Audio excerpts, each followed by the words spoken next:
грузины Гаюэрджистана, первый, анекдот местный, второй, древний. Типичный пример идеологической подмены, характерной для так называемой традиции народов-победителей.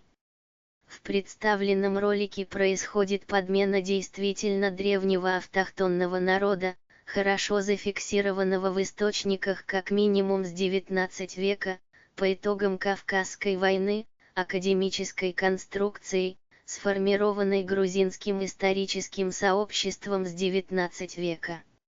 Речь идет о народе, известном под экзонимом осетины, при том что его собственный этноним Иратта/Иры, с множеством древних и новых экзонимов, включая русские имперского периода, эретинцы, а также персидский кавказский экзоним, медяне. Именно этот народ в XVI-XIX веках оказался объектом системной исторической подмены со стороны гаюэрджистанской, сайфевицкой, традиции, в рамках которой автохтонное население постепенно стало обозначаться как грузины. Что касается попыток отождествления современных групп с племенем Карту, то подобные утверждения не выдерживают источниковой проверки.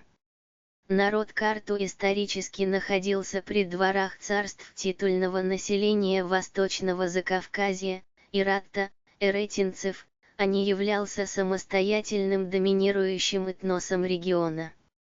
После депортации Иратта на Персидское Нагорье первое протогосударственное образование на востоке Закавказья формировалось уже на завоеванных землях. В этот период гаюэрджистанской администрацией было переселено от 200 до 400 тысяч человек, известных в источниках XIX века под грузинским экзонимом населения Цхинвальского региона, Мамачабла, чьим исконным этнонимом также являлась Иратта/Эретинцы. Иратта – это исторический этноним ариев, иры, также известных как иранцы, то есть носители традиции Арианы, Ирана. Эта протокавказская цивилизационная область на протяжении многих тысячелетий фиксировалась в персидских летописях под названием Мидия. Отдельно стоит отметить языковый аспект. Современный грузинский язык, сформировавшийся в значительной степени в XIX веке, имеет значительно больше общекорневых элементов с языком Иратта, около 400-450, чем с языками, традиционно включаемыми в картвельскую языковую семью, мингрельским, сванским и ласским.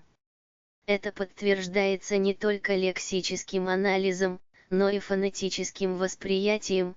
Язык Иратта значительно ближе к современному грузинскому, чем мингрельский, сванский или ласский.